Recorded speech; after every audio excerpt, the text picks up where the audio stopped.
भारत के reserve bank of India RBI के governor mister Shashikant Das ने कहा है कि वैसे तो नॉर्मल मानसून की उम्मीद है, आशाएं हैं, लेकिन फिर भी एल नीनो को लेकर के हमारा काफ़ी कंसर्न है। हमें ये देखना होगा ये एल नीनो कितनी सीरियस है, कितना गंभीर है, कितना हमारे मानसून सिस्टम पर प्रभाव डालती है। और दूसरे चैलेंज है कि हमारे कई जो वेदर रिलेटेड इवेंट्स हैं जिससे हमारा फूड इन्फ्लेशन के ऊपर प्रभाव पड़ता है, यानी कि जो महंगाई के ऊपर, जो अनाज की महंगाई के ऊपर असर पड़ता है, उसके कई और प्राइमरी वेदर रिलेटेड इवेंट्स, जैसे कभी बारिश हो गया, कभी ज़्यादा बारिश हो गया, कभी कम बारिश हो गया। और इन सब चीज़ों को देखते हुए हमें कई अनिश्चितताओं के साथ गंभीरता से विचार करना पड़ता है। यानी कि हमारे लिए एल नीनो का क्या कंसर्न है और ला नीनो का क्या कंसर्न है।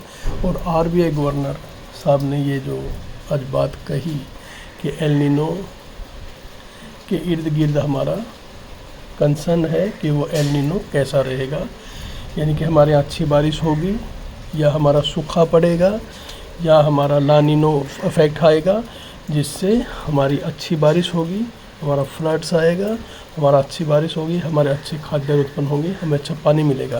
यानी कि इन सब चीज़ों का ऊपर जो है ला नीनो और एल नीनो का बहुत प्रभाव पड़ता है। और आज के वीडियो में हम यही डिस्कस करेंगे कि ला नीनो और एल नीनो का भारतीय अर्थव्यवस्था पर, इंडियन इकोनॉमिक सिस्टम पर, इंडियन इकोनॉमिक्स पर, भारतीय अर्थव्यवस्था पर क्या प्रभाव पड़ता है। Today we will discuss El Nino and La Nino effect and effects on Indian monsoon system and world monsoon system. How does El Nino affects the Indian subcontinent? El Nino increases the surface temperature of the sea and affects the movement of monsoon winds in the Indian Ocean and causes weak drought like situation in the Indian subcontinent। यानी कि El Nino भारतीय प्रायद्वीप को कैसे प्रभावित करता है, क्या प्रभाव, दुष्प्रभाव पड़ता है। इफेक्ट का मतलब है दुष्प्रभाव, क्या दुष्प्रभाव पड़ते हैं। एल नीनो जो है वो हिंद महासागर के तापमान को बढ़ा देता है, जिससे वहाँ पर मानसून पवनों की गति को दुष्प्रभावित करता है। और उस दुष्प्रभावन के कारण भारतीय प्रायद्वीप में सूखे की स्थिति हो जाती है, क्योंकि मानसून नहीं आ पाता, मानसून वीक होता है। इसके दूसरी तरफ ला नीनो का प्रभाव क्या है। यहाँ पर अफेक्ट है, वहाँ पे इफ़ेक्ट था, वहाँ पे अफेक्ट था, यहाँ पे इफ़ेक्ट है। यानी कि ला नीनो का अफेक्ट का मतलब दुष्प्रभाव, इफ़ेक्ट का मतलब अच्छा प्रभाव।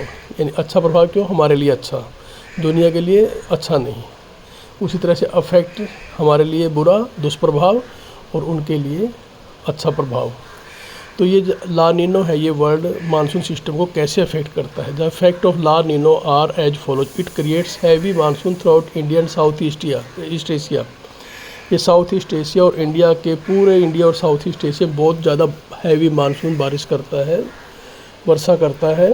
और इसमें it creates a drought like situation in Peru and Ecuador. और इससे पेरू और इक्वाडोर में सूखे जैसी सिचुएशन पैदा हो जाती है, सूखा पड़ जाता है पेरू और इक्वाडोर में। पेरू और इक्वाडोर कहाँ पे है, ये है दक्षिणी अमेरिका के पैसिफिक कोस्ट पे। It causes wet and cool winters in south eastern Africa.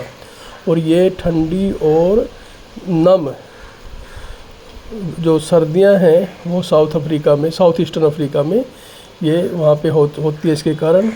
और wet weather condition in eastern Australia. इसमें ऑस्ट्रेलिया में जो उसकी नमी वाले तापमान हो जाता है। और अफ्रीका में साउथ ईस्टर्न अफ्रीका में क्या है, ये नम और ठंडी सर्दियां हो जाती हैं।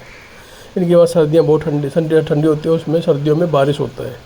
इसी तरह से इसमें ऑस्ट्रेलिया में ईस्टर्न ऑस्ट्रेलिया कौन सा है? ईस्टर्न ऑस्ट्रेलिया है ईस्टर्न हाईलैंड साइड में। ईस्टर्न ऑस्ट्रेलिया में क्या है, नमी वाला वेदर की स्थिति वहाँ पर उत्पन्न हो जाती है। इसलिए हम देख सकते हैं कि जब इंडिया में सूखा पड़ता है तो पेरू, इक्वाडोर, साउथ अमेरिका और उत्तरी अमेरिका में काफ़ी ज़्यादा बारिश होती है।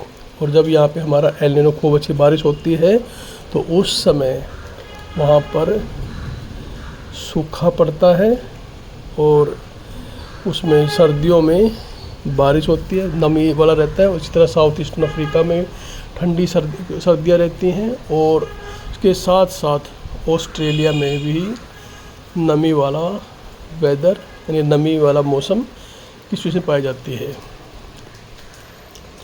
इसलिए इसका जो जब ये हमारा ला नीनो इफ़ेक्ट होता है, ला नीनो में हमारे इंडियन इकोनॉमी पर अच्छा प्रभाव पड़ता है। अच्छी फसल होती है, अच्छी बारिश होती है, तो उससे हमारी एग्रीकल्चर प्रोड्यूस काफ़ी बढ़ जाती है। उसी के उत्तर में उसी के अलग इसमें देखेंगे तो हम एल नीनो जो है हमारे आर्थिक सिस्टम को, हमारा जो इकोनॉमिक सिस्टम है, जो हमारी इकोनॉमिक्स है, जो हमारा फसलें हैं, फसलों को जो फसलें हमारा जैसे कि हमारा आर्थिक स्थिति, हमारी जो आर्थिक वो व्यवस्था है हमारी कृषि के ऊपर निर्भर करती है।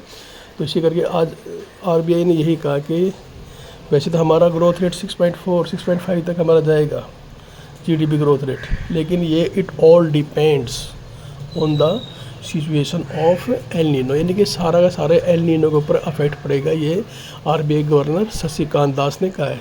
क्यों कहा है? क्योंकि यदि बारिश अच्छा हुआ तो हमारी इंडियन इकोनॉमी ग्रोथ अच्छी होगी। यदि हमारा बारिश अच्छा नहीं हुआ, मान लीजिए ला नीनो अफेक्ट नहीं हुआ, एल नीनो हो गया, तो उससे क्या रहेगा, हमारी जो बारिश, हमारी जो वर्षा होगी कम, सूखा पड़ जाएगा। सूखा पड़ने से क्या है कि हमारे जो खाद्यान्न, हमारी जो एग्रीकल्चर प्रोड्यूस है, जो हमारा इंडिया जो एग्रीकल्चर कंट्री है, उस पर बहुत ज़्यादा असर पड़ेगा। इसीलिए इन सब चीज़ों को ध्यान में रखते हुए हमारे लिए कौन सी चीज़ ज़्यादा इम्पोर्टेंट है? हमारे लिए ज़्यादा इम्पोर्टेंट है ला नीना, ताकि ये ला नीना ईयर साबित हो, एल नीनो ईयर साबित ना हो। यदि आपको ये वीडियो अच्छा लगा हो तो इसे प्लीज़ सब्सक्राइब कीजिए, लाइक कीजिए, शेयर कीजिए और मुझे और अच्छे वीडियो बनाने के लिए एनकरेज कीजिए। आपका तहे दिल से धन्यवाद। Thank you so much.